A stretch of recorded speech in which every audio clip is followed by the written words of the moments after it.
할렐루야. 이 시간 하나님의 음성 듣는 복된 시간 되길 간절히 소망합니다. 오늘 본문이 기록된 이사야 41장은 이스라엘을 도우시는 하나님이라는 제목을 가지고 있습니다. 본문은 유다와 열국들을 향한 하나님의 말씀이 선포되고 있습니다. 본문에는 특징이 하나가 있습니다. 그 특징은 바로 지금까지는 이사야가 하나님의 말씀을 받아 사람 사이에 중재자가 되어서 하나님의 말씀을 선포했었습니다. 그러나 본장은 하나님과 사람들 사이에 이사야의 중재 없이 하나님께서 백성들을 향해서 직접 말씀하시고 있음을 보게 됩니다. 그리고 그 대상에 따라서 본문이 구분되어지고 있습니다. 1절부터 7절까지의 말씀은 이방 열국들을 향한 하나님의 말씀이 선포되어집니다. 또한 이미 주어진 유다의 구원 약속을 이방 열국 앞에서도 하나님께서 다시 공증하고 계십니다. 또한 구체적으로 고레스 왕의 등장까지 제시하고 있음을 보게 됩니다. 이어서 8절부터 20절까지의 말씀은 하나님의 선택받은 유다를 향하여 말씀하십니다. 이 유다인의 안전과 승리를 다시 보장하심으로써 어려운 상황 가운데 하나님의 위로를 전하고 계십니다. 먼저 전반부 7절까지의 말씀은 유다 이외의 열국들을 향한 말씀입니다. 1절 말씀을 보면 열국들을 향하여 나의 앞에서 잠잠하고 송사를 가까이 가져와서 나와 함께 판가름해보자 라고 말씀합니다. 성경을 보면 1절 말씀처럼 하나님께서 인간들과 변론을 하시는 데는 몇 가지 이유가 있습니다. 첫째는 하나님께서 인간들의 죄와 패역함, 악함을 드러내시기 위하여 하나님께서 인간들과 변론하십니다. 이사야 3장 13절에서 15절 말씀을 보면 이렇게 기록되어 있습니다.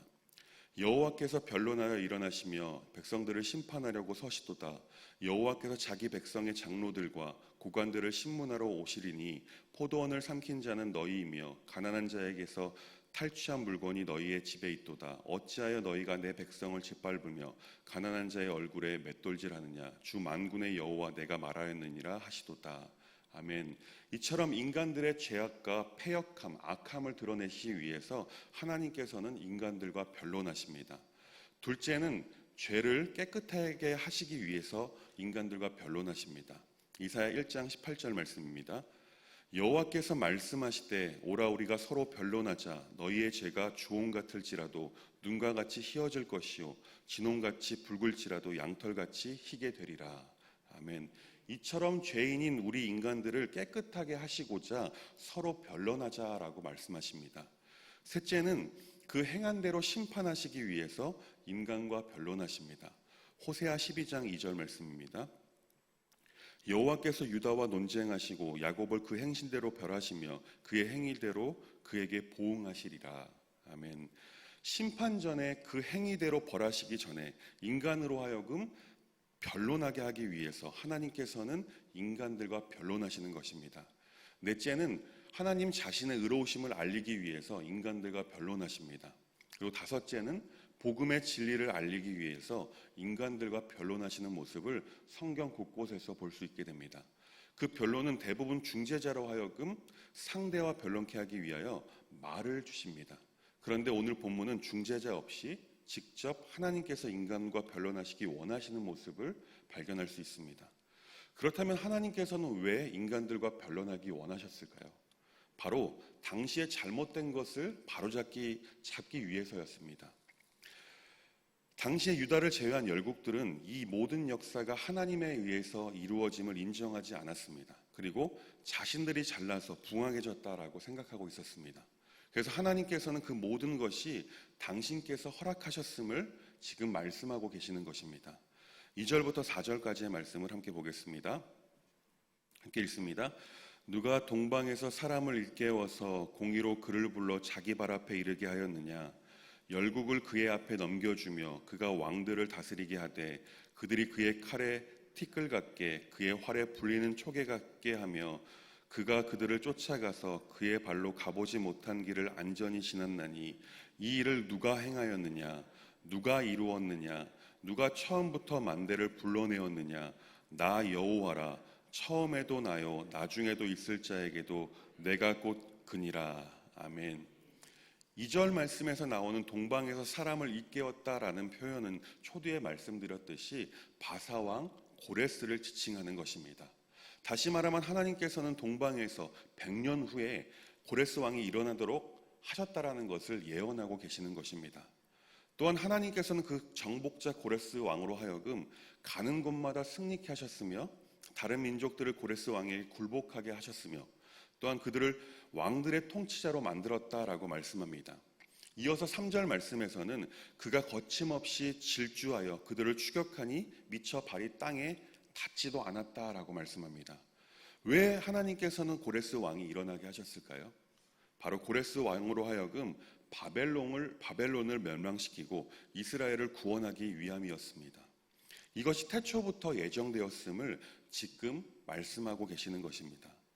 4절에서는 이 모든 일이 하나님 자신에 의해서 이루어졌음을 공표하십니다. 이 모든 일을 허락한 분이 바로 나 하나님이다. 누가 역사의 흐름을 결정하느냐? 바로 나 하나님이다. 태초부터 하나님이 거기에 있었고 끝날에도 내가 거기에 있을 것이다 라고 모든 역사를 주관하시는 분이 바로 하나님이심을 스스로 증명하고 계시는 것입니다.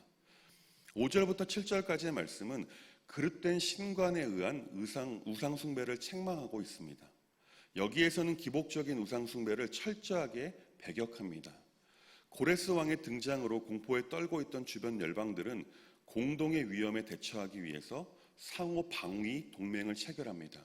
또는 앞으로의 세계 정세가 어떻게 될 것인지 알고 싶어서 자신들에게 우상이 해답을 줄 것이다 라고 생각으로 우상을 열심히 만들어냈습니다. 이것이 바로 공의주의자들의 그릇된 신관이라고 볼 수 있습니다.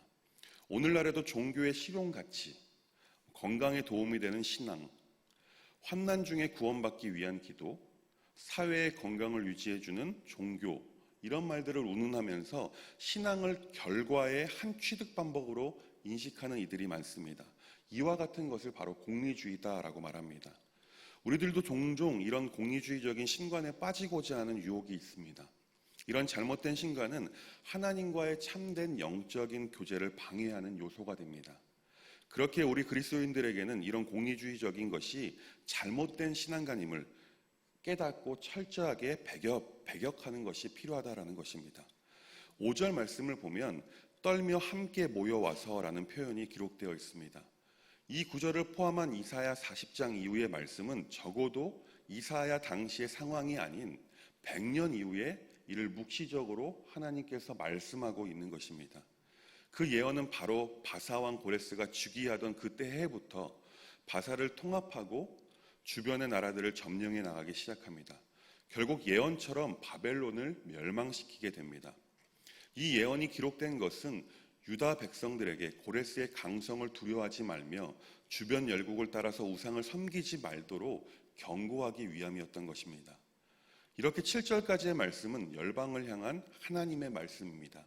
이어서 8절부터 20절까지의 말씀은 선민, 유다 백성들을 향해 하나님께서 말씀하고 계십니다. 8절부터 16절까지의 말씀은 유다를 도우시는 하나님에 대해서 기록하고 있습니다. 17절부터 20절까지의 말씀은 새 창조를 이루시는 하나님에 대해서 말씀합니다. 먼저 8절 말씀을 보면 하나님께서는 아주 다정하게 유다 백성들, 이스라엘 백성들을 부르고 계시는 것을 보게 됩니다. 나의 종 너 이스라엘아, 내가 선택한 야곱아, 나의 친구 아브라함의 자손아. 아멘. 당시 유다 백성들에게 나의 종 이스라엘, 내가 선택한 야곱, 나의 친구 아브라함의 자손이라는 표현으로 부름으로써 자신들을 구원하신 분이 나 하나님이다라고 말씀하고 있는 것입니다. 여기서 종이라는 표현은요, 비천한 자로서의 노예라는 의미가 아닙니다. 바로 이 종이라는 표현의 뜻은 하나님께서 부여하신 사명을 감당하기 위해 세움받은 자, 다시 말하면 사명자다라는 것입니다. 또한 택한이라는 말은 모세가 처음으로 사용했던 용어로 하나님과 성도와의 관계 성립의 출발점을 의미하는 것입니다. 또한 나의 벗이라는 표현은 히브리어 아앱으로 그 뜻은 나의 사랑하는 자라는 뜻입니다. 여기서 이것을 거꾸로 보게 되면 이런 말씀이 됩니다. 성도는 하나님의 사랑을 받아 선택되어 사명을 즐거이 행하는 종이라는 것입니다. 하나님께서는 이스라엘을 이렇게 부르고 계시는 것입니다. 어디서 많이 들은 말씀 같지 않습니까? 베드로전서 2장 9절 말씀입니다. 그러나 너희는 택하신 족속이요 왕같은 제사장들이요 거룩한 나라요 그의 소유가 된 백성이니 이는 너희를 어두운 데서 불러내어 그의 기이한 빛에 들어가게 하신 이의 아름다운 덕을 선포하게 하려 하심이라. 아멘. 이어서 하나님께서는 이스라엘 백성들에게 말씀하고 계십니다. 내가 땅끝에서부터 너를 데리고 나왔으며 세상의 가장 먼 곳으로부터 너를 불러냈다. 그리고 내가 너에게 말한다. 너는 나의 종이니 내가 너를 선택하였고 버리지 않았다라고 말입니다. 다시 말하면 너희는 나의 소유가 되고 내가 너희와 함께 할 것이니 지금의 상황과 앞으로의 상황에 대해서도 너희는 두려워하지 말라라고 말씀하고 계시는 것입니다. 왜냐하면 내가 너희의 하나님이 되기 때문이다라고 말씀하고 계십니다. 또한 이스라엘을 강하게 하고 도와주며 강하신 오른팔로 붙들어 주겠다고 9절과 10절 말씀을 통해서 말씀하십니다. 이어서 11절부터 12절까지의 말씀은 이스라엘을 괴롭게 하던 주변 나라들을 하나님께서 일하심으로 받게 되는 그 결과에 대해서 기록되어져 있습니다. 그 내용은 너희를 괴롭게 한 모든 나라가 수치를 당하게 될 것이고 너와 다투는 자들은 모두 멸망을 당하게 될 것이고 또 결국에는 아무리 찾아보아도 너를 대적하는 이들을 만나지 못할 것이다 라고 말씀하십니다. 또한 너와 다투는 자들이 아무것도 아닌 것 같이 허무하게 될 것이다 라고 말씀하십니다. 왜 하나님께서 선택받은 자들을 도우실까요? 13절 말씀입니다. 이는 나 여호와 너의 하나님이 내 오른손을 붙들고 내게 이르기를 두려워하지 말라 내가 너를 도우리라 할 것임이라. 우리의 하나님께서 붙들어 주시고 도와주시기 때문입니다. 14절 말씀을 보겠습니다. 버러지 같은 너 야곱아 너희 이스라엘 사람들아 두려워하지 말라 나 여호와가 말하노니 내가 너를 도울 것이라 내 구속자는 이스라엘의 거룩한 이인이라. 아멘. 이 말씀은 현재 비천하고 작아 보일지라도 하나님께서 구속자가 되어서 하나님의 백성을 도우시겠다라고 언약의 말씀을 하고 계시는 것입니다.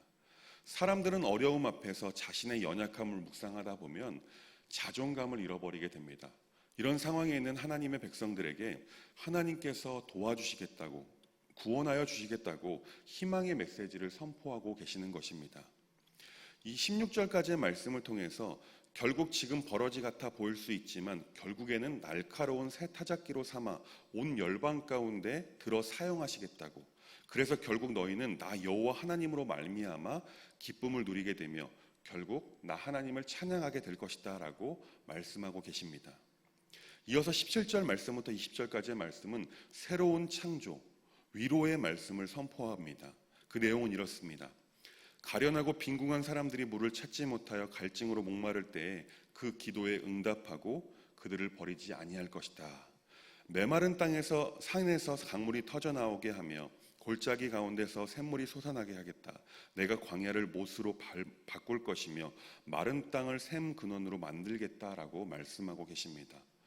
또한 광야에서는 백향목과 아카시아와 화석류와 들 올리브 나무를 심고 사막에는 잣나무와 소나무, 회양목을 함께 심겠다라고 말씀하십니다. 이 말씀을 보면요, 인간의 이성으로 생각할 때 절대 불가능한 것입니다. 왜 그럴까요? 광야 사막에서 백향목과 아카시아 이런 나무들이 심겨지는 것이 당연히 말이 되지 않습니다. 그런데 전능하신 하나님께서 이 모든 새로운 창조를 하심으로써 모든 사람들이 하나님께서 이 모든 일을 하셨음을 알게 될 것이고 이스라엘 거룩하신 하나님께서 이 모든 것을 새롭게 창조하셨음을 깨닫고 찬양하게 될 것이다 라고 말씀하고 계시는 것입니다. 오늘 본문은 당시 이스라엘 백성들에게만 해당하는 말씀이 아닙니다. 현재를 살아가고 있는 바로 선택받은 성도인 우리에게 말씀하시는 말씀입니다. 당시의 상황과 지금의 상황은 조금 다릅니다. 당시에는 주변 나라들로 인해서 하나님의 백성들이 어려움 가운데 놓여 있었습니다. 그러나 지금 우리는 그런 나라들의 위협이 아니라 이 코로나라는 바이러스로 인해서 19년 말부터 지금까지 긴 시간 동안 여전히 어려움 가운데, 고난 가운데 있습니다. 코로나가 장기화되면서 또한 앞으로의 미래가 그려지지 않아 두려움 가운데 사로잡힌 성도님들도 계실 것입니다. 그런 우리에게 지금 하나님께서 말씀하고 계시는 것입니다. 두려워하지 말라. 내가 너와 함께하겠고 너를 구원하며 내가 너를 도와줄 것이고 너를 강하게 붙들어 줄 것이다 라고 우리에게 위로의 말씀을 지금 하고 계시는 것입니다. 그렇다면 우리 성도는 이 시기를 어떻게 보내야 할까요?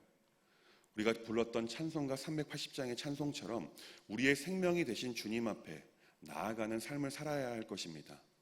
또한 괴로운 세상에 살아갈 때 인도하신 주님을 날마다 찬양하는 삶을 살아야 될 줄 믿습니다. 그런 삶을 살아갈 때 오늘 말씀에서처럼 새로운 창조의 역사를 우리의 삶 가운데 경험하게 될 줄 믿습니다.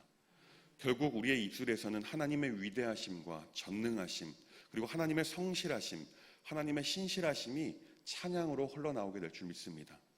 바라기는 지금 힘들고 어려운 시기를 하나님만 붙들며 살아가시는 교우님들 되시길 간절히 소망합니다. 인내는 쓰지만 그 열매는 달다라는 말이 있습니다. 그 단 열매를 맛보게 하실 하나님만 바라보면서 복된 삶을 사는 저와 우리 모두가 될 수 있길 간절히 소망합니다. 기도하겠습니다. 하나님, 오늘 본문이 쓰여졌을 당시에 이스라엘 백성들에게 있어서 바벨론이 큰 고통이었고 고난이었습니다. 주변의 강대국들이 큰 고통이었습니다. 그 고통 가운데 하나님의 백성들의 신음소리를 듣고 응답하셨듯이 지금 코로나로 인해 또한 개개인의 어려운 상황으로 인해서 신음하고 있는 하나님의 백성들이 지금 여기에 모였습니다. 간절히 소망하는 것은 그 모든 상황 가운데 이스라엘 백성들을 구원하셨던 것처럼 우리의 신음소리를 들어 응답하여 주시고 우리를 구원하여 주옵소서. 그리하여 하나님을 노래하고 하나님을 찬양하는 복된 삶을 살도록 우리를 건져내 주시옵소서. 예수님의 이름으로 기도드립니다. 아멘.